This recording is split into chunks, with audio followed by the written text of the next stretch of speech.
माननीय Shri Raghav Chadha ji, need to tap India potential in the field of artificial intelligence. Sir, आज मैं जिस विषय पर बात करने के लिए खड़ा हुआ हूं वो आज से भारत से कहीं ज्यादा आने वाले कल के भारत के लिए आवश्यक जरूरी है।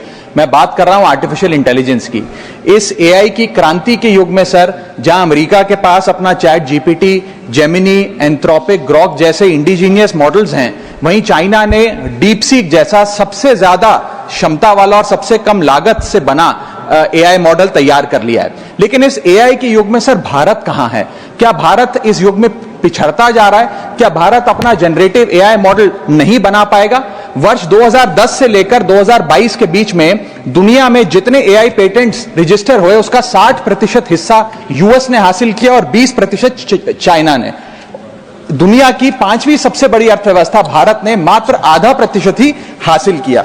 सर, यह बात तो सत्य है कि यूएस और चाइना के पास एआई में एक हेड स्टार्ट है 4-5 साल का, लेकिन वो इसलिए है क्योंकि उन्होंने अपने रिसर्च में, एकेडमिया में और एआई डेवलपमेंट में निवेश किया। सर, भारत की बहुत बड़ी आबादी एआई के वर्कफोर्स का हिस्सा है। बताया जाता है कि एआई की कुल वर्कफोर्स का 15% हिस्सा भारतीयों से बनता है सर, जहां 4.5 लाख भारतीय एआई प्रोफेशनल्स के तौर पे फॉरेन कंट्रीज में काम कर रहे हैं। Sir, India ranks 3rd in highest penetration of AI skills. इसका मतलब यह है सर कि भारत के पास प्रतिभा भी है, मेहनती लोग भी हैं, ब्रेन पावर भी है, डिजिटल इकोनॉमी भी है और 90 करोड़ से ज्यादा इंटरनेट यूजर्स भी हैं। लेकिन फिर भी कहीं ना कहीं आज भारत एआई का कंज्यूमर बन गया है, एआई का प्रोड्यूसर नहीं बन पा रहा। सर, ओपन एआई के फाउंडर सैम ऑल्टमैन से जब भारत की एआई पोटेंशियल के बारे में पूछा गया तो उन्होंने भारत को नकारते हुए कहा कि भारत का एआई पोटेंशियल पूरी तरीके से होपलेस है, यानी कि निराशाजनक है।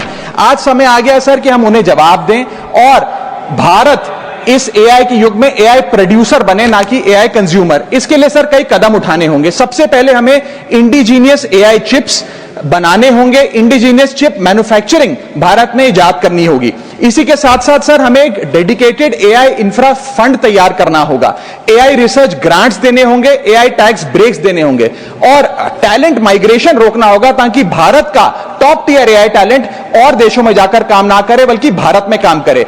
इसी के साथ साथ एआई के इंडिजीनियस स्टार्टअप्स जो हैं सर, उन्हें एक्सेस देना होगा large volume of existing data को, जो मेटा, माइक्रोसॉफ्ट और गूगल के पास है लेकिन भारत के पास नहीं है। और अंत में सर फाइनेंशियल इन्वेस्टमेंट हमें बढ़ानी होगी, जहां यूएस अपने जीडीपी का 3.5% एआई रिसर्च में खर्च करता है, चाइना 2.5%, वहां भारत मात्र 0.7% खर्च कर रहा है। सर, आने वाले काल में इस दुनिया पर वही राज करेगा, वही विश्व गुरु होगा जिसके पास एआई की ताकत होगी। इसलिए भारत को सर मेक इन इंडिया के साथ साथ मेक एआई इन इंडिया की ओर आगे बढ़ना होगा।